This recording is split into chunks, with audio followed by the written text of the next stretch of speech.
জনমনে জরিপ করে দেখা গেছে মানুষের আয় ইনকামের সোর্স হলো তিনটা। ইনকামের সোর্স কয়টা? তিনটা। ব্যবসা, চাকুরি, ক্ষেত খামারি। ব্যবসা, চাকুরি অথবা ক্ষেত খামারি, এই তিন উপায়ে মানুষের আয়ের উৎস, ইনকামের ব্যবস্থা হয়। মুসলমান ভাইয়েরা, আমার বন্ধুরা, যারা চাকুরি করে তাদের মনে কিছু কথা থাকে, প্রমোশন হোক, প্রমোশন হোক। এটা নিজের জন্য হয়। আমার প্রমোশন হোক, দোয়া করাটা এই ফায়দা নিজে অর্জন করবে। আমার যদি প্রমোশন হয়, আমার মাল বেড়ে আসবে, বেতন বাড়বে। কথা ঠিক না বেঠিক? দুই নম্বরে, যারা ক্ষেত খামারি করে তাদের চিন্তা চেতনা হলো বাম্পার ফলন হোক, বাম্পার ফলন হোক, খুব ভালো বেশি ফসল হোক, তাতে আমি লাভবান ভালো হব। এই যে দোয়াটা করছে, এটা কি নিজের জন্য করছে না অন্যের জন্য করছে? নিজের জন্য করছে। একজন চাকরিজীবী চাকরির উন্নতির জন্য নিজে দোয়া করে, অন্যের কাছে দোয়া চায়। একজন ক্ষেত খামারি কৃষক, সেও নিজের জন্য দোয়া করে, ফলন ভালো হোক, ফসল বেশি আসবে। মুসলমান ভাইরা, আমার বন্ধুরা, ব্যতিক্রম এক নাম্বার। যারা ব্যবসা করে তাদের চিন্তা চেতনা এমন না নিজে খুব ভালো ব্যবসা করি, এমন না। ব্যবসায়ী দোয়া করে সাধারণ জনগণের জন্য, সাধারণ জনগণের হাতে ভালো পয়সা পাতি আসুক, সাধারণ জনগণ ভালো থাকুক, তাহলে আমার ব্যবসা ভালো হবে। তাহলে ব্যবসায়ী একমাত্র যারা ব্যবসা করে তারা অন্যের জন্য দোয়া করে যে যদি দেশ ভালো চলে, সাধারণ জনগণ ভালো থাকে, তাহলে আমাদের ব্যবসা ভালো হবে। সমস্ত ব্যবসায়ীদের একই কথা, আহা দেশের অবস্থা ভালো না, কেমনে চলবে, কেমনে ব্যবসা প্রতিষ্ঠান দাঁড় করে রাখবো, এ চিন্তা করে দেশের অবস্থার কথা। তো মুসলমান ভাইয়েরা, আমার বন্ধুরা, এই তিনটা পয়েন্ট হলো মানুষের কামাই, আয়, রোজগারের। তারপরে একটা কথা হলো, নবী পাক সাল্লাল্লাহু আলাইহি ওয়াসাল্লাম বলেন যে আয়ের যে তিন উৎস তোমাদের সামনে, এর মধ্যে 85%, কয় পার্সেন্ট? 85% ভালো এবং বেশি রোজগার হয় একমাত্র ব্যবসায়ীদের। 85%, 50% না। ব্যবসার মাধ্যমে মানুষের আয় রোজগার ভালো হয়। এই ব্যবসায়ী, আলহামদুলিল্লাহ, আপনারা অবশ্যই দেখে থাকবেন, কাঁধে নিয়ে নিয়ে ছোট্ট করে একটা ঝুড়ির মধ্যে কয়েকটা বাদাম, কয়েকটা কি বলে মটর, কয়েকটা সিমের বিচি, এগুলো নিয়ে নিয়ে হেঁটে হেঁটে ব্যবসা করে। দেখছেন না আপনারা? এও একজন ব্যবসায়ী। খবর নিয়ে দেখেন, 2 টাকা, 5 টাকা, 10 টাকার বাদাম বিক্রি করে, সারাদিনে 5-7 কেজি, 6 কেজি, 10 কেজি বাদাম বিক্রি করে। তাদের অবস্থাটা কেমন? সারাদিন হেঁটে হেঁটে ব্যবসা করে, অথচ বাড়িঘরের খবর নিলে দেখা যায় তাদের বাড়িতে বিল্ডিংও আছে, ভালো একটা অবস্থানও আছে। ব্যবসা, বরকত হলো ব্যবসা। হেঁটে হেঁটে কাঁধে করে করে পান বিক্রি করে। ও আমার ভাইয়েরা, আমার বন্ধুরা, দাম তো বেশি না, মাত্র 5 টাকা খিলি পান। কয়েকটা পান নিয়ে ঘুরে, সাথে কিছু নিষিদ্ধ জিনিসও থাকে, সিগারেট, বিড়িও থাকে, বিক্রি করে। ব্যবসায়ী, অবস্থান ভালো। কিন্তু আল্লাহর পাক বলেন যে এই অবস্থান, দুনিয়ার অবস্থানকে ভালো করার জন্য, এই 1 নাম্বার ইনকামের সোর্স ব্যবসা, এটার জন্যই আল্লাহ তোমাকে দুনিয়ায় পাঠায় নাই। এই ব্যবসার সাথে সাথে আরো ভালো কিছু ব্যবসা তোমার দরকার, যেটা করবা তুমি দুনিয়ায়, উপভোগ করবা তুমি জান্নাতে। ব্যবসা করবা তুমি দুনিয়ায়, আর ফল ভোগ করবা তুমি জান্নাতে। এই জন্য আল্লাহর হাবিব সাল্লাল্লাহু আলাইহি ওয়াসাল্লাম বলে যে আমার উম্মতের কিছু ব্যবসায়ী এমন আছে, ওই সমস্ত ব্যবসায়ীদের জান্নাত আমি নবীর সঙ্গে হবে। মুসলমান ভাইরা রে আমার, ব্যবসা করতে যাইয়া যেই জিনিসগুলো প্রয়োজন হয়, এক নম্বরে ব্যবসার জন্য একটা প্রতিষ্ঠান দরকার হয় যেখানে বসে ব্যবসা করবে। দুই নম্বরে এই প্রতিষ্ঠান পরিচালনার জন্য মালিকের পাশাপাশি মালিকরে সহযোগিতা করবে ব্যবসা চালাইবার জন্য যাদেরকে প্রয়োজন হয়, এদেরকে আজকে আমরা বলবো যে গার্মেন্ট শ্রমিক, অর্থাৎ ব্যবসার প্রতিষ্ঠানে যারা থাকে এদেরকে আরেক ভাষায় কি বলা হয়? সেলসম্যান। বাংলা ভাষায় তারাও শ্রমিক, এদেরকে ও লাগবে ব্যবসার মধ্যে। তিন নম্বরে একটা মূলধন লাগবে। এই কয়েকটা জিনিসের দ্বারা ব্যবসা হয়। রব্বুল আলামিন বলেন ব্যবসা তুমি বুঝো আগে, তারপরে ব্যবসা করবা। কোন ব্যবসা করার দ্বারা ব্যবসায়ী আমি নবীর সঙ্গে জান্নাত হবে, এটা দুনিয়ায় বুঝে যদি তুমি ব্যবসা করতে পারো, তাহলে তোমার জন্য আমি জান্নাতের দরজায় অপেক্ষা করব, তোমাকে সাথে নিয়ে আমি নবী এক জান্নাতে ঢুকব। রব্বুল আলামিন কোরআনে হাকিমের মধ্যে সুস্পষ্ট করে দিয়েছেন, আহাল্লাল্লাহুল বাই'a ওয়া হাররামার রিবা ফামান জাআহু মাউ'িযাতুম মির রাব্বিহি ফান্তাহা ফালাহু মা সালাফ ওয়া আমরুহু ইলাল্লাহ। আমার ভাইয়েরা, আমার বন্ধুরা, রব্বুল আলামিন বলতেছে আমি তোমাদেরকে ব্যবসা সম্পর্কে একটা ধারণা দিতেছি। আমি আমার থেকে বলছি না, কোরআন শরীফের আয়াত তেলাওয়াত করে তার তরজমা সময় হলে সুযোগ হলে একটু ব্যাখ্যা করে আপনাদেরকে বলবো। রব্বুল আলামিন বলেন আহাল্লাল্লাহুল বাই'a, আল্লাহ ব্যবসা হালাল করেছে। ব্যবসাকে আল্লাহ কি করেছেন? জোরে বলেন, হালাল, ব্যবসা হালাল। ওয়া হাররামার রিবা, আল্লাহ পাক যেখানে ব্যবসা হালালের কথা যে আয়াতের মধ্যে বলেছেন, সেই আয়াতের শেষ অংশে আল্লাহ পাক বলেন ব্যবসা হালাল করেছি কিন্তু সুদ তোমাদের জন্য হারাম করেছি। যে আল্লাহ ব্যবসা হালাল করেছে সে আল্লাহ সুদ কি করেছেন? হারাম করেছেন। যে আল্লাহ ব্যবসা হালাল করেছেন সে আল্লাহ সুদকে কি করেছেন? হারাম করেছেন। দোস্ত, ও বন্ধু, যত বড় ব্যবসায়ী হোক না কেন, হালাল ব্যবসা যদি হয় নবীর সঙ্গে তার জান্নাত হবে। আর ব্যবসার পাশাপাশি যদি সুদ নামক হারাম কেউ তার ব্যবসার মধ্যে ঢুকায়, তাহলে নবীর সঙ্গে জান্নাতে যাবে এই আশা করা তার জন্য যাবে, এই আশা করতে পারে? পারে না। এজন্য আল্লাহ পাক ব্যবসা হালাল করেছে, সুদ হারাম করেছে। মূলনীতি আগে সামনে রাখো, আমি ব্যবসা করব, যেটা আল্লাহ পাক হালাল করেছে সে হালাল দিয়ে আমি চলবো, আর যেটা হারাম করেছে সেটা আমি ছাড়বো।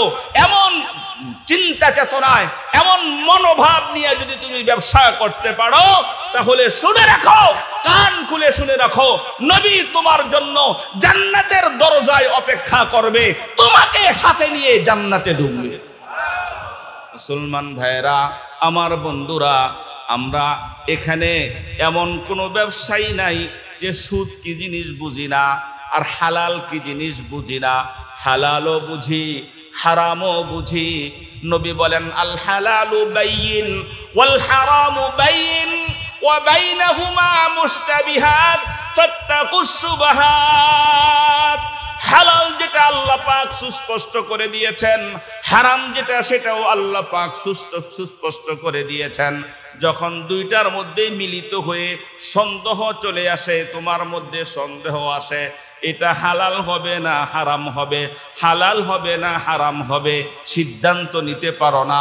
নবী বলেন এই জাতীয় যখন কোনো সন্দিহান চলে আসে, সন্দেহ চলে আসে, এই জাতীয় সন্দেহযুক্ত কাজগুলোকে, ব্যবসাকে তুমি বাদ দিয়ে দাও। সুস্পষ্ট হালাল সুস্পষ্ট, হারাম সুস্পষ্ট। যখন কোনো সময় কোনো মিলে যায় আমার ভাইয়েরা, তখন সন্দেহ চলে আসে। যখন সন্দেহ চলে আসে, নবী বলেন ফাত্তাকুস শুবাহাত, সন্দেহ আসলে ছেড়ে দাও। দরকার নাই যে আল্লাহ বনের পশু পাখিকে ব্যবসা ছাড়া, চাকুরি ছাড়া, আমার ভাইয়েরা ক্ষেত খামারি ছাড়া, যাদের নামে এক পয়েন্ট জায়গাও নিযুক্ত নাই, এক পয়েন্ট জায়গাও নির্ধারিত নাই, তাদের নামে দলিল নেই, ও দুষ্ট ও বন্ধু, তাকায় দেখো ওই সমস্ত বাঘ ভাল্লুক গুলো এক একটা মানুষ থেকে কত মোটা আর কত তাজা। কথা ঠিক না বে ঠিক? তাহলে তাদেরকে আল্লাহ ব্যবসা ছাড়া, তাদেরকে আল্লাহ চাকুরি ছাড়া, জমি জামার মালিক হওয়া ছাড়া খাওয়ায় কি খাওয়ায় না? অবশ্যই তাদেরকে খাওয়ায়। আর ব্যবসায়ী ও মানুষ, আমরা যারা মানুষ, আমাদেরকে আল্লাহ পাক আশরাফুল মাখলুকাত বলেছেন, সৃষ্টির সেরা জীব বলেছেন। আমাদের জন্য আল্লাহ পাক খাবারের মধ্যে সবচেয়ে পবিত্র এবং ভালো খাবারগুলো আমাদের জন্য আল্লাহ নির্ধারণ করে রেখেছেন। খাওয়াবে অবশ্যই হালালের উপর যদি থাকি। হারাম যখন আমাদের মধ্যে সন্দেহ চলে আসে, যদি ছেড়ে দেই, তো মুসলমান ভাইয়েরা, আমার বন্ধুরা, আমি আমার মূল আলোচনার দিকে যাচ্ছি।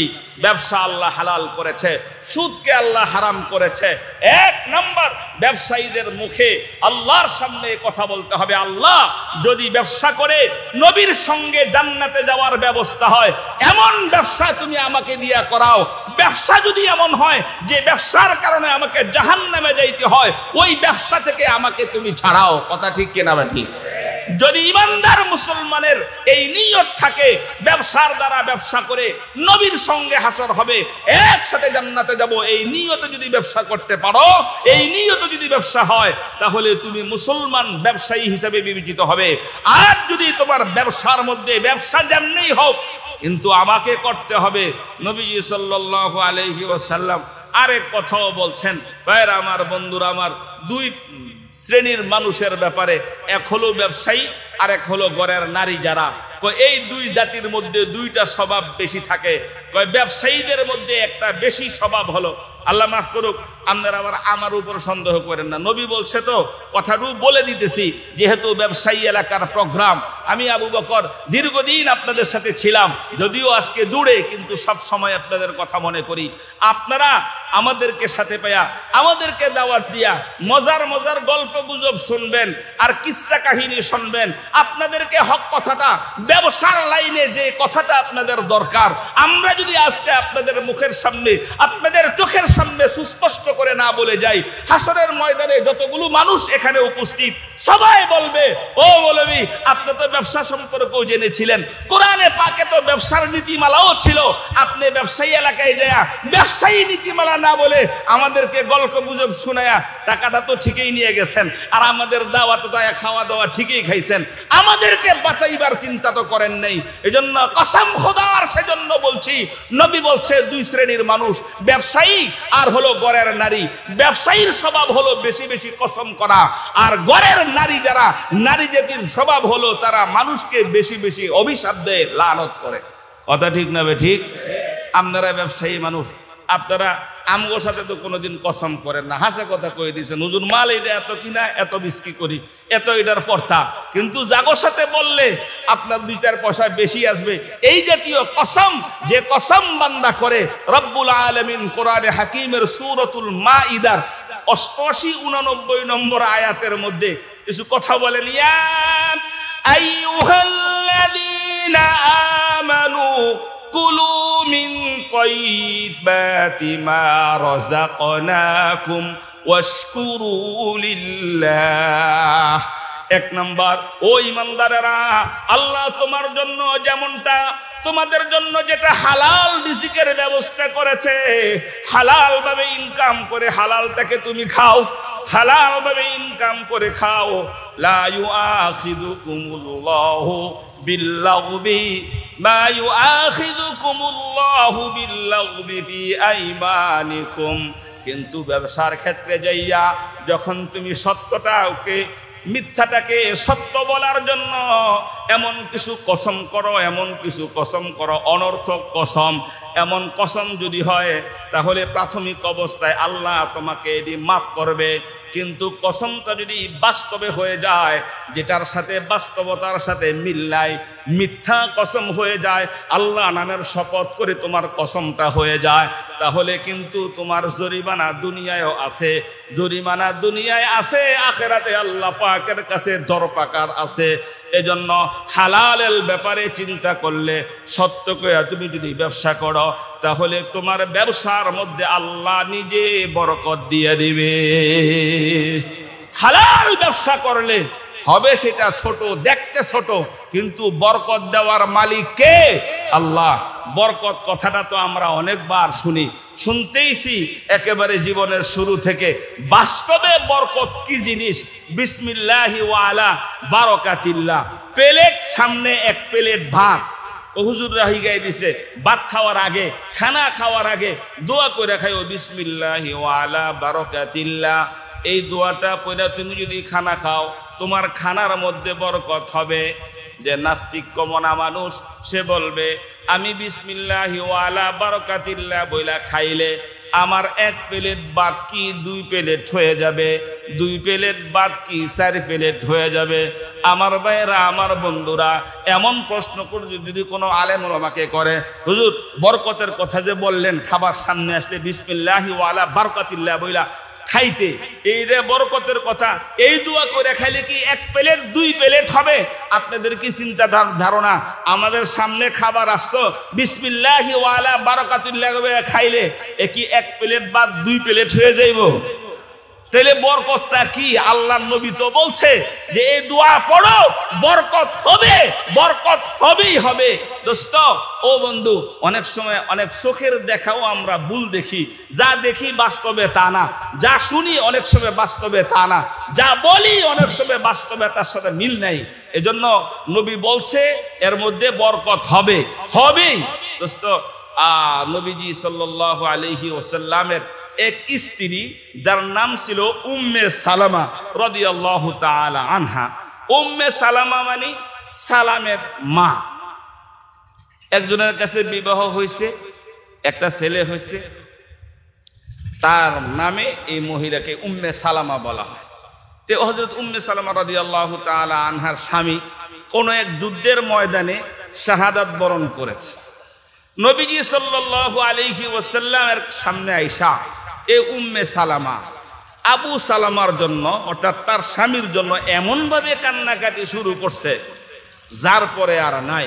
নবী তাকে বারংবার তাকে এভাবে সান্ত্বনা দিতেছে, তুমি শান্ত হও, তোমার স্বামী শহীদ হয়েছে, সে মরে নাই, সে জীবিত আছে, আল্লাহ তাকে দুনিয়ার রিজিক দিতেছে, যতই বলতেছে কোরআন হাদিস মোতাবেক।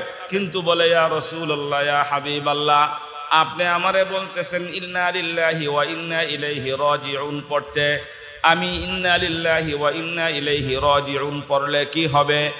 তোমার যে স্বামী আল্লাহ পাক নিয়ে গেছে, এর চেয়ে ভালো স্বামী আল্লাহ তোমাকে দিতে পারে।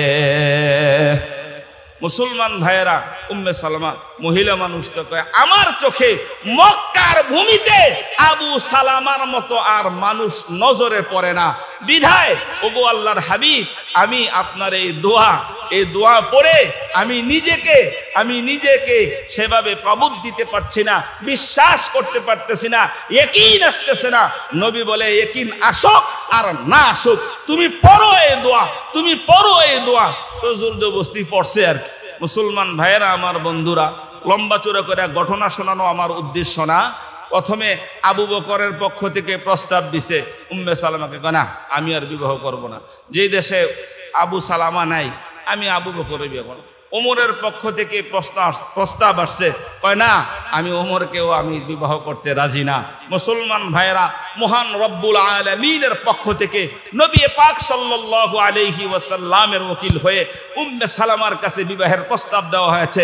মুহাম্মদুর রাসূলুল্লাহ তোমাকে বিবাহ করতে চায়, তুমি কি সন্তুষ্ট, রাজি আছো কি নাই? মুসলমান ভাইরা, আমার বন্ধুরা, হযরতে উম্মে সালামা রাদিয়াল্লাহু তাআলা আনহা বলেন, এর চেয়ে এত বড় প্রস্তাব সরাসরি আল্লাহ পাকের পক্ষ থেকে আসছে, এটাকে আমি ডিনাই করা কশিনকালেও সম্ভব না, কখনো সম্ভব না। আমি রাজি আছি। ওকিল যে বলল তাকে জানাই দিল, হ্যাঁ আমি রাজি আছি। বিবাহ হয়ে গেছে। মুহাম্মদুর রাসূলুল্লাহ সাল্লাল্লাহু আলাইহি ওয়াসাল্লামের সঙ্গে সর্বপ্রথম সাক্ষাতে আল্লাহর নবী উম্মে সালামাকে জিজ্ঞাসা করে, উম্মে সালামা, তুমি কি দোয়া পড়ে ঠকছ না জিতছ? আল্লাহ কি তোমার সাথে এই দোয়ার বাস্তবতা, যা আমি বলেছিলাম তোমার স্বামী থেকে ভালো স্বামী আল্লাহ পাক তোমাকে দিবে, তুমি কি সেটা পাইছ? উম্মে সালামা মহিলা মানুষ তো মাথাটাকে নিচু করে দিয়া বলে, এর চেয়ে বড় শরম আর হতে পারে না, দিয়ে কোনো লাভ নাই, আমি বুঝি নাই। ওগো আল্লাহর হাবিব, আপনার প্রত্যেকটা কথা একেবারে শতভাগ সত্য, এর মধ্যে কোনো সন্দেহ নেই। মুসলমান ভাইয়েরা, আমার বন্ধুরা, আল্লাহর নবী বলছে, খাবার খাওয়ার আগে তুমি বিসমিল্লাহি ওয়া আলা বারাকাতিল্লাহ পড়ো, বরকতের দোয়া পড়ে তুমি খাও। আল্লাহ অবশ্যই তোমার খাবারের মধ্যে বরকত দিবে।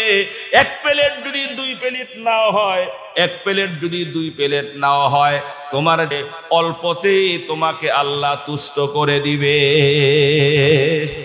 মুসলমান ভাইরা রে আমার, বলতেছিলাম, একজন ব্যবসায়ী যদি হালাল ব্যবসা করে, আল্লাহর নবী সাল্লাল্লাহু আলাইহি ওয়াসাল্লাম বলেন, তার ব্যবসার মধ্যে বরকত হবেই হবে। আল্লাহ ওয়াদা করেছে বরকত হবে। তবে ব্যবসায়ীটা কেমন ব্যবসায়ী হতে হবে? কই ব্যবসাটা আল্লাহর হুকুমে করি, চাকরিটা আল্লাহর হুকুমে করি, ক্ষেত খামারিটাও আল্লাহর হুকুমে করি।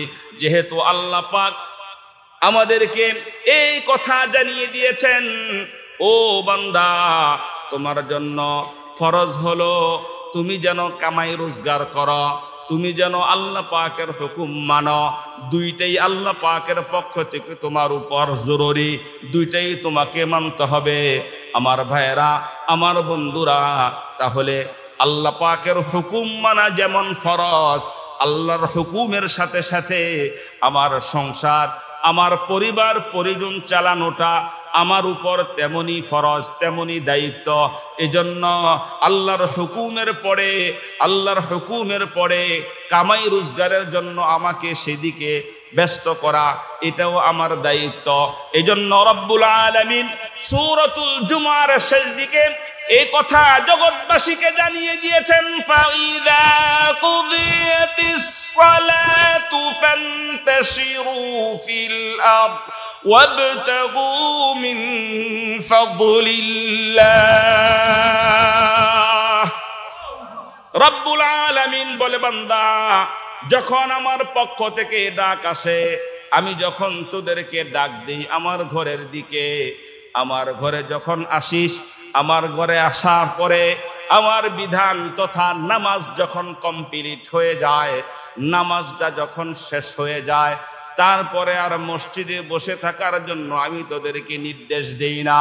মসজিদে বসে সময় নষ্ট করার জন্য আমার পক্ষ থেকে তোদের উপর কোনো নির্দেশনা নেই। নামাজ যখন শেষ হয়ে যাবে, তখন তোদের কাজ হলো, তখন তুমি আল্লাহ পাকের দয়া এবং ফজল কামাইবার জন্য, তালাশের জন্য তুমি সেখান থেকে বেরিয়ে আসো জমিনে, তুমি তোমার কর্মস্থলে চলে যাও।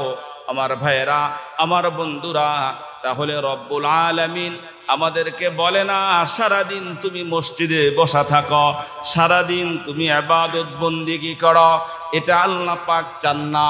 আল্লাহ পাক বলে, দিনের মধ্যে 5টা সময় তোমাকে ডাকা হয়, এই 5 সময় যখন তোমাকে ডাকা হয়, তখন তুমি আসো।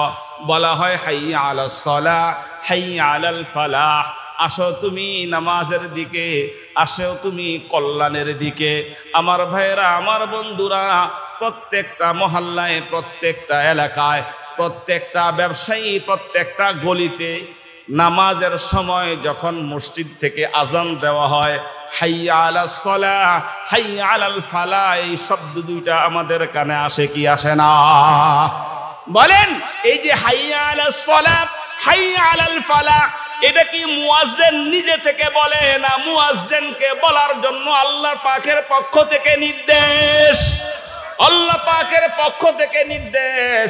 মুয়াজ্জিন তুমি প্রতিনিয়ত প্রত্যেক দিন 5 বার তুমি এই আওয়াজ আমার বান্দার কানে পৌঁছায় দিবা, হাইয়া আলাস সালাহ বলো, তারা যেন নামাজের দিকে আসে। হাইয়া আলাল ফালাহ বলো, তারা যেন কল্যাণের দিকে আসে। আযানের মধ্যে আল্লাহ পাক বলেন, নামাজের দিকে আসো, নামাজের দিকে আসো, নামাজ তোমার জন্য কল্যাণ, নামাজ তোমার জন্য কল্যাণ। ও আমার ভাইয়েরা, আমার বন্ধুরা, আজকে ব্যবসায়ী ব্যবসা করে, বড় ব্যবসায়ী, নামাজের দারদারি না, কিন্তু ব্যবসায়ী ছোট না, ভালো বড় ব্যবসায়ী। দোস্ত, ও বন্ধু, দুনিয়ার সব মানুষ যদি তাকে সফল ব্যবসায়ী বলে, সফল ব্যবসায়ী বলে, কিন্তু আল্লাহর রাসূলের বিধান অনুযায়ী এই জাতীয় বেনামাজি ব্যবসায়ীকে সফল ব্যবসায়ী কমপক্ষে বলা যাবে না। কথা ঠিক না বে ঠিক? আপনার সাথে যদি কোনো হিন্দু বৌদ্ধ থাকে, তার ব্যাপারে আমাদের কোনো কথা নাই, কোরআন বলে তার ব্যাপারে কোনো কথা নাই। তুমি যদি মুসলমান ব্যবসায়ী হও, তুমি যদি ইমানদার ব্যবসায়ী হও, তাহলে তোমার আল্লাহর বিধান আগে রাখতে হবে, তারপরে তোমার ব্যবসার দিকে যাইতে হবে। এটাই আল্লাহ পাক তোমার জন্য বিধান দিয়েছে। ফাইদা কুদিয়াতিস সালাহ, যখন নামাজ কমপ্লিট হয়ে যায়, সালাত কমপ্লিট হয়ে যায়, আমার ভাইয়েরা, তারপরে ফান্তাসিরু ফিল আরদ, তুমি ব্যবসা করো, ব্যবসায় যাও, তুমি বোঝা কাটানো, বোঝা টানতে যাও, তুমি কোনো দোকানের একজন সেলসম্যান, তুমি যাও তোমার দোকানের সেলসম্যানগিরি করতে, তখন তোমার কাজ সেটা। যখন নামাজের সময় আজান দেওয়া হয়, মুসলমানের প্রথম কাজ, প্রধান কাজ হচ্ছে নামাজ। কথা ঠিক না বেঠি? মুসলমান ভাইয়েরা, আমার বন্ধুরা, ব্যবসায়ী ভালো, সফল ব্যবসায়ী, কিন্তু নামাজের স্বভাব নাই, নামাজ পড়ে না, সময় মতো নামাজ পড়তে যায় না। বলবেন, হুজুর, বড় ব্যবসায়ী মসজিদের জন্য ভালো, তারা দান অনুদান দেয়, নামাজ না পড়লে কি হবে? মসজিদের জন্য চাইতে গেলে তো কম দেয় না, সবারতে বেশি দেয়। দোস্ত, ও বন্ধু, রব্বুল আলামিন বলে, যার তার টাকায় মসজিদ তো হয় বটে, তবে মসজিদ নির্মাণকারীদের জন্য মসজিদে যারা দাতা হবে, টাকা দিবে, তাদের কিছু গুণ থাকা লাগবে, তাদের কিছু গুণ থাকা লাগবে, সিফত থাকা লাগবে। মসজিদে টাকা দিয়া যদি মনে করেন যে জান্নাতে যাওয়া যাইতো, মসজিদে টাকা দিয়া নামাজ ছাইরা যদি জান্নাতে যাওয়া যাইতো, এমন কত মানুষ আছে, কত মানুষ আছে মসজিদে টাকা দেয়া, মাশাআল্লাহ, একেবারে মসজিদকে সোনা রূপা দিয়া সাজাইছে, মগর নিজে নামাজ পড়ে নেই। এমন ইতিহাস আমাদের সামনে বহু আছে, যে এই জাতীয় দাতাদের কোনো দাম আল্লাহর কাছে নেই। আল্লাহর কাছে দাম হচ্ছে ওই সমস্ত মসজিদের দাতাদের। রব্বুল আলামিন সুস্পষ্ট করে দিয়েছেন, ইন্নামা ইয়ামুরু মাসাজিদাল্লাহি মান আমানা বিল্লাহ ওয়াল ইয়াউমিল আখির ওয়া আকামাস সালাহ। ইমানদার হইতে হবে, পরকাল বিশ্বাস করা লাগবে, নিজের নামাজি হওয়া লাগবে, তাহলে তার মসজিদের দান আল্লাহর কাছে যাবে। এজন্য আমার ভাইয়েরা, ব্যবসায়ী এলাকার আমার ব্যবসায়ী ভাইয়েরা, অবশ্যই আল্লাহ পাকের দয়া এবং মেহেরবানি, বৎসরে এই জাতীয় 2-4টা মাহফিল হয়, প্রোগ্রাম হয়। এদেশের মানুষ, এই এলাকার মানুষ যাকে কোশ্চিন কালেও ভুলতে পারে না, ভুলবে না, মাওলানা আহমদ সাদি রহমতুল্লাহি আলাইহি এই জাতীয় কথাগুলো ব্যবসায়ীদেরকে খুব কঠিনভাবে বলেছে। কথা ঠিক না বে ঠিক? আজকে ব্যবসায়ীদেরকে কঠোর ভাষায় এই জাতীয় কথাগুলো বলছে, কোনোদিন চোখের দিকে তাকায়া কোনো ব্যবসায়ী প্রতি উত্তর করে নাই। কেরে হুজুরে কথাগুলো বলেন? ও আমার ভাইয়েরা, আমার বন্ধুরা, আমাদেরকে অনেকে ভালোবাসবে। এই ভালোবাসা আল হুব্বুলিল্লাহ ওয়াল বুগদুলিল্লাহ। নবী বলছেন যে যদি তোমার সাথে ভালোবাসা হয় তাহলে এটা আল্লাহর জন্য ভালোবাসা হইতে হবে, যদি তোমার সাথে দুশ্মনী হয় সেটা আল্লাহর জন্য হওয়া লাগবে। ও আমার ভাইয়েরা, আজকে যদি এই কথাগুলোর কারণে যে বেনামাজি ব্যবসায়ীকে নামাজের কথা বলার কারণে সে যদি আমার প্রতি অসন্তুষ্ট হয়ে যায়, কোনো আলেমের প্রতি অসন্তুষ্ট হয়ে যায়, এই অসন্তুষ্টের দ্বারা আলেমের কিছু যায় আসে না। কথা ঠিক না বেটি? মুসলমান ভাইরা, তাহলে ব্যবসায়ীকে এমন ব্যবসায়ী হতে হবে যে আল্লাহর হুকুমকে আগে রাখে, তারপরে আমার ভাইরা ব্যবসার চিন্তা করে। আপনারা দেখেন এই কালীগঞ্জ এলাকায় বহু ব্যবসায়ী আছে, শুধু 5 ওয়াক্তের নামাজই না, বরং তাহাজ্জুদ পড়ে, তাহাজ্জুদ পূজার ব্যবসায়ী। তাদের ব্যবসার মধ্যে যতটুকু 10-11 বছরে যা দেখেছি, আল্লাহ তাদেরকে কোনো সময় খারাপ রাখে নাই, তারা কোনোদিন হাই উতাস করে নাই। যখন যে অবস্থা হয়েছে তাওয়াক্কুল আল্লাহ পাকের উপর করেছে, আল্লাহ তাদেরকে ভালো রাখছে।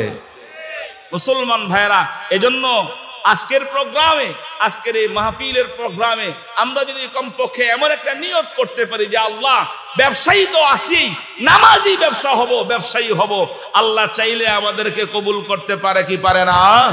আমার ভাইয়েরা, রব্বুল আলামিন ওয়াদা দিয়েছেন যে উদউনি আস্তাজিব লাকুম। বান্দা, তুমি যদি আমার কাছে চাও, আমার কাছে দোয়া করো, অবশ্যই তোমার দোয়া আমি শুনবো, আমি জবাব দিব, আমি কবুল করব। তাহলে আল্লাহর কাছে শুধু চাওয়াটা দরকার। আল্লাহকে যদি মানায় নিতে পারি, আমি নামাজ পড়েও যদি আল্লাহ আমার ব্যবসাকে ভালো রাখে, এতে তো কোনো কষ্ট থাকার কথা না, আপত্তি থাকার কথা না। দোস্ত, ও বন্ধু, আল্লাহর হাবিব সাল্লাল্লাহু আলাইহি ওয়াসাল্লাম ব্যবসা করেছে আর ব্যবসায়ীদের জন্য দোয়াও করেছে। ব্যবসা নিজে করেছে, ব্যবসায়ীর জন্য দোয়াও করেছে। আবার আল্লাহর হাবিব এক সময় সেলসম্যানও ছিল, অন্যের ব্যবসা পরিচালনাও করেছে। আজকের প্রোগ্রাম যারা করেছে, ব্যবসায়ী এবং ব্যবসায়ীদের সেলসম্যান যারা, এরা দুনো পক্ষ মিলে এই কাজটা করেছে। দোস্ত, ও বন্ধু, সেলসম্যানদের ব্যাপারেও তো কিছু বলা দরকার, যেহেতু ব্যবসায়ীদের ব্যাপারে আমার নির্ধারিত সময়ের মধ্যে ইনশাল্লাহ আমি শেষ করব। ব্যবসায়ীদের ব্যাপারে এতক্ষণ পর্যন্ত বলা হয়েছে, যারা ইন্তজামের সাথে আধাদিভাবে জড়িত, যারা মেহনত কষ্ট করে ইন্তজাম করলো, এলাকার যারা গার্মেন্টস শ্রমিকরা আছেন, এই ব্যবসায়ীদের যারা আপনারা এটা টিকায় রাখছেন, মালিক তো আর সব করে না, মালিকের সহযোগী হিসেবে আছেন। আপনাদের ব্যাপারেও তো কোরআন হাদিসের কিছু নির্দেশনা থাকতে পারে, কথা ঠিক না বেঠিক? এখন আপনারা একটু কান খুলে শুনেন, বুঝার চেষ্টা করেন। আমি কথাগুলো বলার আগে যারা এখানে দোকান শ্রমিক আমরা যারা আছি, আমি তাদেরকে একটা প্রশ্ন করতে চাই, বুকে হাত দিয়ে আল্লাহকে সন্তুষ্ট করার জন্য সত্য জবাবটা আপনাদের কাছে আমি আশা করতেছি। যারা এখানে শ্রমিক আছেন, অন্যের ব্যবসা দেখতেছেন, আপনারা নিজে ব্যবসায়ী হওয়ার নিয়ত, ব্যবসায়ী হওয়ার আশা আপনাদের দিলে আসে না নাই? যারা শ্রমিক অন্যের ব্যবসা দেখতেছেন, আপনারা এক সময় নিজে ব্যবসায়ী হবেন, আমি ব্যবসায়ী হব, মহাজন হব, এমন নিয়ত আছে? তাইলে কি সত্য কথা বলতেছেন তো? আমার ভাইরা, এমন করেন না যে সিরা খাতায় শুয়ে কোটি টাকার স্বপ্ন দেখার মতো আবার হয়ে যায় কিনা, আদার ব্যাপারী জাহাজের খবরের মতো হয়ে যায় কিনা। কসম খোদার, আল্লাহ যে ব্যবসায়ীকে আপনাদের এখানে এত বড় ব্যবসায়ী দেখতেছেন, সবাই এমন বড় ব্যবসায়ী ছিল না, ছোট থেকেই বড় হয়েছে, কথা ঠিক না বে ঠিক? হ্যাঁ, ব্যবসায়ীদের একেবারে সর্বোচ্চ একজন ব্যবসায়ী আমার সাথে সরাসরি বলছে, নাম বললে চিনবেন, যার এশিয়ান মেলের কাপড় দিয়া সবাই অনেকেই এখানে প্যান্ট বানায়, তারপরে অন্য সব কিছু বানায় এশিয়ানের। হারুন সাহেব আমার সাথে সরাসরি বলছে, হুজুর এই এক সময় কান্দের উপরে নিয়া এই জিবি বক্সের সামনে এভাবে দাঁড়ায় দাঁড়ায় ব্লেজারে বেচছি, প্যান্ট বেচছি। আজকে গোটা দুনিয়ার মধ্যে হারুন সাহেবরে চিনছে। কথা ঠিক না বেঠিক? যদিও অতীত, এখন বলতেছি না, অতীতের কথা বলতেছি। এখন বললে তো আবার কোন দিকে চলে যায়, আপনারা বলতে পারেন যে হুজুরে তো কোন দলের কায়ন। যাই হোক মুসলমান ভাইরা, আমার বন্ধুরা, তাহলে আমরা যারা এখানে দোকানের কর্মচারী আছি, আমরা কর্মচারী সেলসম্যান আছি, আমার ভাইরা, আমি আপনাদেরকে ছোট্ট একটা ইতিহাস শোনাই দেই। নবী মুহাম্মদুর রাসূলুল্লাহ সাল্লাল্লাহু আলাইহি ওয়াসাল্লাম মক্কার সবচেয়ে ধনাঢ্য মহিলা, মক্কার সবচেয়ে ধনাঢ্য মহিলা, পরবর্তীতে যার সাথে তার বিবাহ হয়েছে, এই হযরতে খাদিজাতুল কুবরা রাদিয়াল্লাহু তাআলা আনহার একজন শ্রমিক ছিল, সেলসম্যান ছিল। শেষ করে আপনাদের কি এই ইতিহাসটা জানা আছে? মুহাম্মাদুর রাসূলুল্লাহ সাল্লাল্লাহু আলাইহি ওয়াসাল্লামের আদর্শ যেহেতু পুরা জীবনটা আমাদের সামনে, এজন্য নবী হওয়ার আগে নবী কেমন ছিল, নবী হওয়ার পরে কেমন ছিল, নবী যখন কোনো ব্যবসার মালিক তখন ব্যবসা কেমন করেছে, নবী যখন অন্যের দোকানের কর্মচারী, অন্যের সেলসম্যান, নবীর আদর্শটা কেমন ছিল। যেহেতু আল্লাহ পাক লাকাদ কানা লাকুম ফি রাসূলিল্লাহি উসওয়াতুন হাসানাহ, নবীর জীবনের মধ্যে আমাদের জন্য আদর্শ রেখে দিয়েছে। ও সেলসম্যান ভাইরা, দোকান কর্মচারী ভাইরা, আমি আপনাদেরকে নবীর সেই ঘটনাটা, ইতিহাসটা আপনাদেরকে শোনাইতে চাই। হযরতে খাদিজাতুল কুবরা রাদিয়াল্লাহু তাআলা আনহা নবী মুহাম্মদুর রাসূলুল্লাহ সাল্লাল্লাহু আলাইহি ওয়াসাল্লামকে নিজের ব্যবসার প্রথমে সেলসম্যান হিসেবে রাখছে, কর্মচারী হিসেবে রাখছে। মুহাম্মদুর রাসূলুল্লাহ খাদিজাতুল কুবরার একজন সাধারণ চাকরিজীবী, চাকরি করে। দোস্ত ও বন্ধু, দু চারটি ব্যবসা করার পরে ব্যবসার হালত অবস্থা এমন হয়েছে যে পূর্বে যেমন ব্যবসা হয়েছে এর চেয়ে অনেক অনেক অনেক গুণ বেশি ভালো ব্যবসা হযরতে খাদিজা বুঝে পেয়েছে। খাদিজাতুল কুবরা রাদিয়াল্লাহু তাআলা আনহা ব্যবসা কেমন করে তার পিছনে একজন গোয়েন্দা লাগাই দিলেন। কয়, যাও তুমি, সে যে ব্যবসা করে, এত ব্যবসা কিভাবে করে আর এত তাড়াতাড়ি কিভাবে মাল বিক্রি শেষ করে।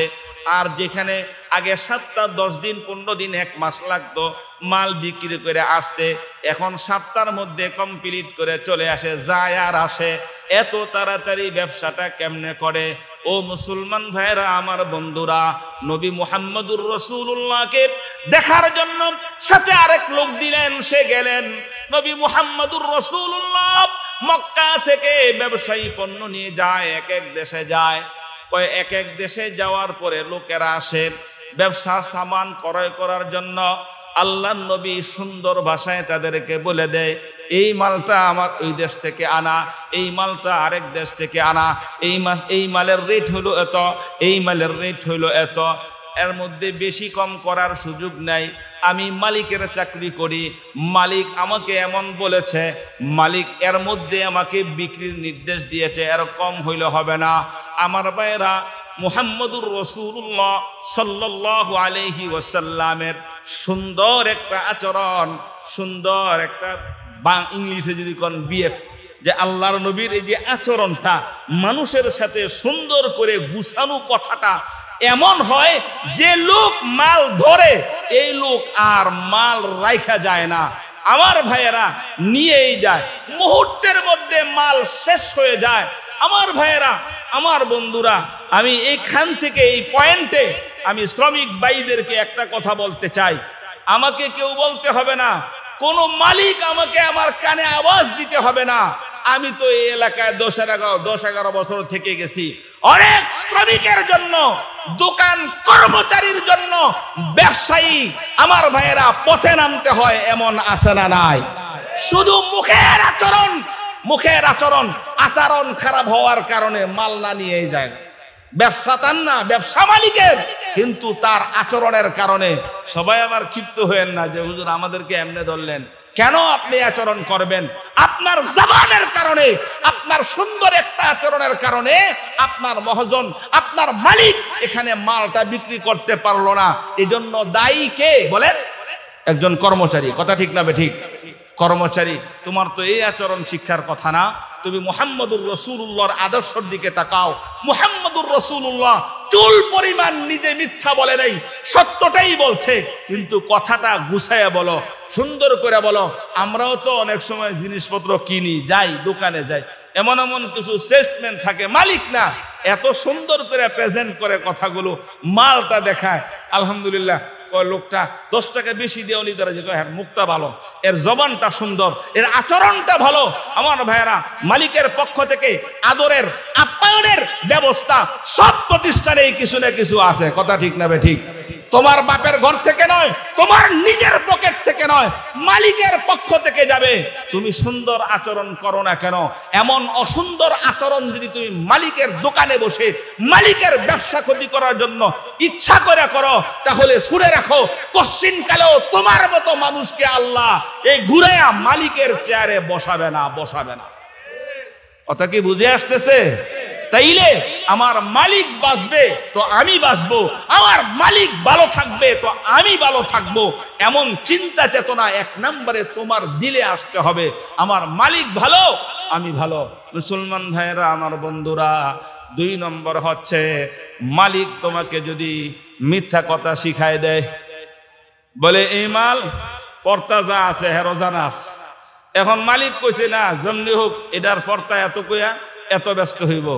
এই দায়িত্ব আমার ভাইয়েরা, মাঝখান থেকে কোরআন হাদিসের আলোকে বলি, আল্লাহ পাক বলছেন ওয়া ইন জাহাদাকা আলা আন তুশরিকা বি মা লাইসা লাকা বিহি ইলমুন ফালা তুতিউহুমা।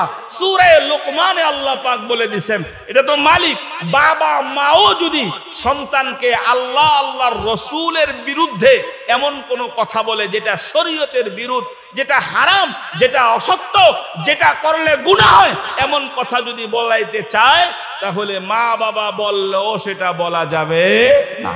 মুসলমান ভাইয়েরা, এখন মালিক বলছে এটা বলতে, তুমি এখন কেমনে বলবা? তুমি একটা পথ বেছে নাও। মালিক যদি বলে এর কমে বিক্রি করা যাবে না, তুমি সুন্দর ভাষায় বলো ভাই এটা আমাদের মহাজনের নির্দেশ, এটা এর কমে বিক্রি করা যাবে না। তুমি কেন এখানে আরেকজনের কসম খায়া, আরেকজনের ব্যবসার জন্য কসম করে তুমি গুনাহগার হবে? এত আদর তোমার দরকার নাই। তুমি সত্যটা বলো, আমার মালিক বলছে এমনটা বিক্রি করতে, এর কমে বিক্রি করা নিষেধ। এতে তোমার মাথায় বাড়ি দিবে না। কথা ঠিক না বে ঠিক? অন্য জায়গায় তো কমে পাওয়া যায়, তুমি বেশি চাও কিনলে ভাই মালের বেশ কম থাকতে পারে, মালের বানানোর মধ্যে কোয়ালিটির ভিন্নতা থাকতে পারে, এটা বেশি এর চেয়ে বেশি আমি জানি না। তুমি এর সাথে ঝগড়া বাজানো দরকার নাই। অনেক সময় সেলসম্যান ঝগড়া বাজায় ব্যবসায়ের সাথে, মালিক এসে সমাধান করে। তোমার এত মাথা এত ব্যথা কেন? ঝগড়া তো বাজানো দরকার নাই, বাসা। 2 নম্বর কথা, আল্লাহর হাবিব সাল্লাল্লাহু আলাইহি ওয়াসাল্লাম বলেন, ও জগতের কর্মচারীরা, শ্রমিকরা, তোমরা যখন শ্রম দিবা তুমিও কিন্তু আল্লাহ পাকের কাছে মাসউল। আল্লাহর হাবিব সাল্লাল্লাহু আলাইহি ওয়াসাল্লাম আজ থেকে 1450 বছর আগে এ কথা জানিয়ে দিয়েছে, ও দুনিয়ার মানুষ, তোমরা প্রত্যেকে আপন আপন জায়গার মধ্যে থেকে তোমার কর্ম সম্পর্কে, তোমার দায়িত্ব সম্পর্কে আল্লাহর কাছে তুমি প্রশ্ন সম্মুখীন হইতে হবে। আলা কুল্লুকুম রাইন ওয়া কুল্লুকুম মাসউলুন আন রাইয়াতিহি। তোমরা সবাই আল্লাহর সামনে প্রশ্নের সম্মুখীন। তুমি যে সময়টা মালিককে দিবা, যেই সময়টা দিয়া মালিকের কাছ থেকে তুমি বেতনটা নিবা, মালিকের কাছ থেকে বেতনটা নিবা, কখন থেকে কখন পর্যন্ত সময়টা তোমার দেওয়ার কথা, এই সময়ের মধ্যে মালিকের সাথে সত্য মিথ্যা বইলা যদি মালিকরে ফাঁকি দাও, সময়কে নষ্ট করো, তাহলে কান খুলে শুনে রাখো, একজন মানুষ সারাদিন কাজ করে হালাল উপার্জন করে বাড়িতে যাওয়ার সময় সব কিছু হালাল টাকা দিয়ে কিনলো, রাস্তায় যাওয়ার সময় শুকনো একটা কাঠ শুকনা একটা লাকড়ি অন্যের কাছ থেকে বলা কওয়া ছাড়া এটাতে নিয়ে শুধু পাক করে খাইল।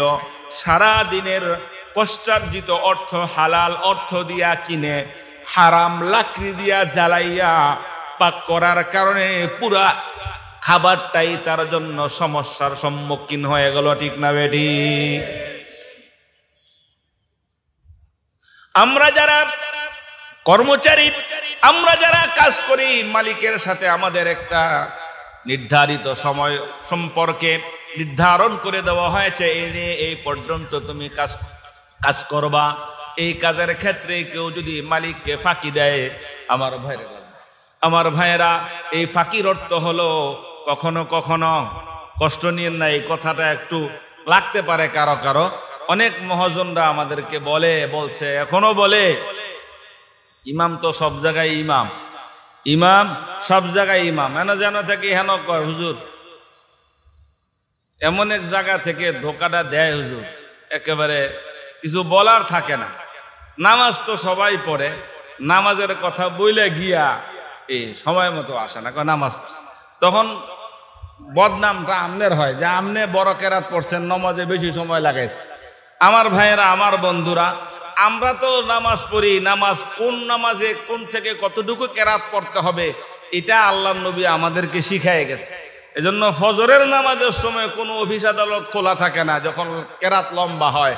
এইখানে গিয়া জোহরের সময় আর ফজরের কেরাত পড়া হয় না, ওইখানে শর্টই পড়া হয়। এজন্য এই জায়গায় যে সমস্যা, যে মিথ্যা কথাটা বললে মালিক দূর মিয়া এই কেমনে কওয়া, এজন্য এই জায়গায় এই জাতীয় সমস্যাগুলো নিজের সন্তান নিয়া, নিজের বউ নিয়া, মা নিয়া এমন কিছু বলে মিথ্যা কথা যদি বলার সম্মুখীন হয়ে যায়, তাহলে আমাদের সব সব ঘুরিবালি হয়ে যাবে, হালাল জিনিসগুলো হারামের দিকে চলে যাবে। এই জন্য আল্লাহর হস্তে এই বিষয়টা দেখব আমরা যাতে মালিকরে না ঠকাই। আল্লাহর হাবিব সাল্লাল্লাহু আলাইহি ওয়াসাল্লাম বলছেন, তুমি তোমাকে মালিকের জন্য পুরো ফেদা করো, আল্লাহ তোমার জন্য মালিকের অবস্থানে আসা সহজ করে দিবে। মুসলমান ভাইরা রে আমার, ইতিহাস সাক্ষী, ইতিহাস তো এমনই পাওয়া যায়, মালিকের সাথে কাজ করার জন্য গেছে মালিক, আমি আপনার কাজ করব, তবে শর্ত হলো আপনার কাজ করব, আমাকে কিন্তু নামাজের সময় দেওয়া লাগবে, সারাদিন আমি কাজ করব, রাতের বেলা আপনি আমাকে কোনো কাজ করাইতে পারবেন না। আমার ভাইয়েরা, কিতাবের মধ্যে আমরা পড়েছি এমন এক গোলাম, এমন এক কর্মচারী মালিকের সাথে কথাবার্তা ফাইনাল করে চাকরির মধ্যে লাগছে, চাকরির মধ্যে লেগে গেছে, চাকরির মধ্যে লেগে সারাদিন মালিকের কাজ করে, সারাদিন যত সময় তার সাথে কথা, সম্পূর্ণ কাজ কাম তাকে বুঝাই দিয়া রাতের বেলা এখন সে আল্লাহর সামনে দাঁড়ায়, আল্লাহর সামনে দাঁড়ায়, আল্লাহর সামনে দাঁড়ায়া প্রথমেই নিজের অক্ষমতা প্রকাশ করে, আল্লাহ গরিব বানাইছ, এই জন্য আরেক মালিক মহাজনের কাজ করা লাগে, সারাদিন তোমাকে সেভাবে ডাকতে পারি না, তোমাকে সেভাবে তোমার নাম স্মরণ করতে পারি না, জিকির আজকার করতে পারি না। যখন সারাদিন কর্মব্যস্ততায় কাটাইয়া রাত হয়, মালিকের সাথে কথা, মালিকে আমাকে রাতে কোনো ব্যাপারে আমাকে নির্দেশ দিবে না, কোনো কাজের কথা বলবে না, আমি রাতের বেলা তোমার সামনে দাঁড়াই। এখন সাধারণ কর্মচারী রাতের বেলা আল্লাহর সামনে দাঁড়ায় যায়, আল্লাহর সামনে দাঁড়াইয়া আল্লাহ পাকের জিকির আজকার নফল নামাজ পড়ে। ও দোস্ত, ও বন্ধু, এভাবে চলতে থাকে। একদা মালিক চিন্তা করলো যে আমার কর্মচারী সারাদিন আমার কাজ করে, রাতে সে কোনো কাজ করতে যেহেতু রাজি না, আমিও তাকে কাজ করতে বলি না, বলবো না। আসলে রাতটা সে করে কি, রাতে সে করে কি, সেটা একটু আমার দেখা দরকার। তো মালিক রাতের বেলা দেখার জন্য কর্মচারীর বাসায় চলে গেল, কর্মচারীর ঘরে চলে গেল, যা দেখে এই কর্মচারী রাতের বেলা নামাজে দাঁড়ায় গেছে, নামাজে দাঁড়াইয়া লম্বা কেরাত পড়ে, লম্বা রুকু করে, লম্বা সেজদা করে। অন্ধকার রাত্রি, কোনো লাইট নাই, আলো নাই, কিন্তু যখন সে নামাজ পড়তেছে তার যে ঘরের চাল, এই চাল ছিদ্র করে একটা আলো আসমান থেকে এই কর্মচারীর দিকে নেমে আসছে। আসমানের আলো চার ছিদ্র করে সেখানে আলো দিচ্ছে, আর সে সেখানে নামাজ পড়তেছে। মুসলমান ভাইরা রে আমার, ও মুসলমান ভাইরা, আমার বন্ধুরা, মালিক দেখে চলে গেছে, মালিক দেখে চলে গেছে। মালিক একদিন দেখা মন খুব শান্তি হয়ে গেছে, মন খুব প্রফুল্ল হয়ে গেছে। আহারে, আমি যে কর্মচারী রেখেছি এ তো সাধারণ কোনো কর্মচারী না, এ তো আল্লাহর সাথে, আসমানের মালিকের সাথে ভালো সম্পর্ক, আসমানওয়ালার সাথে সম্পর্ক। ওদিন দেখে চলে গেছে, পরের দিন নিজে আসছে, স্ত্রীকে সহকারে নিয়ে আসছে, নিজেও দেখছে, স্ত্রীও দেখছে। দেখার পরে তৃতীয় দিন আবার তারা দেখে, চতুর্থ দিন মালিক এই কর্মচারীকে ডাক দিছে। কর্মচারীকে ডাক দিয়া বলে, ও বাবা, তোমার উপর আমরা অনেক জুলুম করেছি, কষ্ট দিয়েছি, তোমার মতো মানুষকে আমরা এইভাবে কাজের নির্দেশ দেই, কাজ করাই, এটা শোভা পায় না। এজন্য আমরা তোমারে আজাদ করে দিতে চাই, মুক্ত করে দিতে চাই, তুমি আমাদের কোনো কাজ করা লাগবে না। আমার ভাইয়েরা, আমার বন্ধুরা, এখন এই লোকটা বলতেছে, কেন আমাকে হঠাৎ করে নিষেধ করে দিবেন? আমি কি কাজ কাম কম করে? সর্বোপরি সর্বশেষ বলতেছে, তোমার যে রবের সাথে, যেই মালিকের সাথে তোমার সম্পর্ক, আমিও তোমার মালিক, আসমানের মালিকও তোমার মালিক, আমার চেয়ে আসমানের মালিকের চেয়ে তোমার মালিকের সাথে তোমার সম্পর্ক বেশি, এজন্য আমিও তোমাকে মাফ করে দিলাম, আমিও তোমাকে ছেড়ে দিলাম। মুসলমান ভাইরা রে আমার, আমি এ সমস্ত শ্রমিক ভাইদেরকে কথা বলতে চাই, ও শ্রমিক ভাইরা, তোমাদের জন্য কিন্তু আসমানের মালিক, তোমাদের জন্য কিন্তু আসমানের দরজাগুলো খোলা। তুমি যখন সারাদিন মালিকের কাজ করে মালিককে সন্তুষ্ট করবা, মালিক যখন তোমার প্রতি সন্তুষ্ট হয়ে যাবে, আসমানের মালিকও তোমার প্রতি সন্তুষ্ট হয়ে যাবে, তখন মালিকও তোমার জন্য ভালো চাইবে, উত্তম তোমার জন্য ভালো কিছু চাইবে, তুমিও চাইবা। এই মুহূর্তে আল্লাহ পাক তোমাকে সাধারণ থেকে উপর নিয়ে যাওয়া আল্লাহ পাক ইয়াজতাবি ইলাইহি মান ইয়াশা, আল্লাহু ইয়াজতাবি ইলাইহি মান ইয়াশা। যে কোনো মুহূর্তে মালিক যদি তোমার প্রতি সন্তুষ্ট থাকে, আর তুমি যদি মালিকের প্রতি সন্তুষ্ট হও, আসমানের মালিক তোমার প্রতি সন্তুষ্ট হয়ে যাবে। আল্লাহ যে কোনো মুহূর্তে তোমাকে উঠাই নিবে, অর্থাৎ তোমার অবস্থান থেকে ভালো অবস্থান করে দিবে। এর জন্য দ্বিতীয় আর কিছু লাগবে না। এজন্য আল্লাহ পাক বলেন, বান্দা, তুমি যখন কর্মচারী হও, মালিককে সন্তুষ্ট রাখো। মালিককেও এ কথা আল্লাহর হাবিব বলে দিছে, তুমি যখন কর্মচারী চালাইবা। নবীজি সাল্লাল্লাহু আলাইহি ওয়াসাল্লাম বিদায়ী হজের ভাষণে তিনবার বলছে, শোনো শোনো শোনো, তোমরা যারা তোমাদের অধীনস্থ লোক রাখছো, যাদেরকে তুমি কাজ করাও, যাদের মালিক তুমি, তাদের প্রতি খেয়াল রাখো, কখনো কোনো অবস্থায় যেন সে মজলুম না হয়, তার প্রতি জুলুম না হয়, খেয়াল রাখবা। ক্বালা রাসূলুল্লাহি সাল্লাল্লাহু আলাইহি ওয়াসাল্লাম, আল মুসলিমু মান সালিমাল মুসলিমুনা মিন লিসানিহি ওয়া ইয়াদি। আল্লাহর হাবিব সাল্লাল্লাহু আলাইহি ওয়াসাল্লাম বলেন, প্রকৃত মুমিন মুসলিম তো সেই ব্যক্তি যার জবান থেকে, যার হাত থেকে অন্য মুসলিম নিরাপদ থাকে। মালিক হয়ে যেন কর্মচারীর সাথে রুক্ষ ব্যবহার না হয়, জবানের দ্বারা কর্মচারী কষ্ট না পায়, আপনার হাত দ্বারা কর্মচারীর উপর কোনো জুলুম না হয়। এই জন্য আল্লাহর হাবিব সাল্লাল্লাহু আলাইহি ওয়াসাল্লাম বলেন, বিদায়ী হজের ভাষণে তুমি যেন তোমার অধীনস্থর প্রতি খেয়াল রাখো, লক্ষ্য রাখো। সারাদিন কাজ করছে, কাজের শেষে তার গাম শুকাইবার আগে আগে, মাস শেষ হইলে, তোমার বাজার সদাই করার আগে আগে তোমার যে কর্মচারী তার চিন্তা আগে করো। এজন্য মালিককেও আল্লাহর নবী টাইট করছে, আল্লাহ টাইট করছে, এবং যারা কর্মচারী তাদেরকেও আল্লাহ টাইট করেছে। কেউ যেন কাউকে ফাঁকি না দেয়, কেউ যেন কারোর জন্য কষ্টের কারণ না হয়ে যায়। তো মুসলমান ভাইরা, আমার বন্ধুরা, আজকের এই মাহফিলে আমি অধম এসে অত্যন্ত আলহামদুলিল্লাহ সন্তুষ্ট যে দীর্ঘদিন অনেক দিন পরে হলেও আপনারা মনে করেছেন, গত কয়েকদিন থেকে আপনাকে যেমন কয়েকদিন শীতের সিজন গেছে, আলেম ওলামা যারা হেগো একটা সিজন চলতেছে, বুঝেন না? এজন্য এক এক দিন এক এক জায়গায় দৌড়ায় আইসা এমন হয়েছে, গতকাল বলা ছিল আইসা বাসায় আইসি, আসরের শেষ ওয়াক্তে নামাজ পড়ছি, গোসল করিয়া ঠিকটা ভাত খাইতে বসি, আজান দিয়ে দিছি, একটুও রেস্টের সুযোগ হয় নাই। আলহামদুলিল্লাহ। তারপরও যারা এই এলাকায় যারা মালিক মহাজন আছেন, আপনারা কর্মচারী আছেন, আপনাকেও আমরা চিনি, খুব ভালো করে চিনি। যখন আপনাদের এই জাতীয় সিজন চলে আসে, আপনারা যে কত পরিমাণ কষ্ট করতে পারেন, এখান থেকে আলেম ওলামারা কিছু শিক্ষা নিচ্ছে আর কি। যাই হোক, আলহামদুলিল্লাহ, শুকুর আল্লাহ পাকের।